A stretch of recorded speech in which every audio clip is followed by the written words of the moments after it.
रात के ठीक 3 बजे अचानक दरवाजे पर दस्तक हुई। हालांकि इस कमरे में कोई दरवाजा था ही नहीं। दीवार पर लकीर बनी और आहिस्ता आहिस्ता एक पुराना लकड़ी का दरवाजा नमूदार हो गया।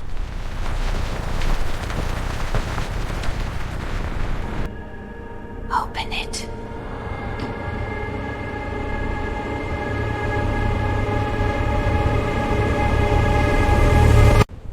डर के बावजूद उसने दरवाजा खोल दिया।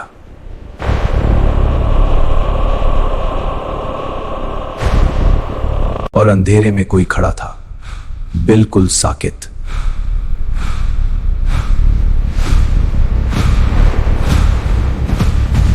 फिर उसने देखा, वो साया बिल्कुल उसी जैसा था और पीछे से दरवाजा बंद हो गया।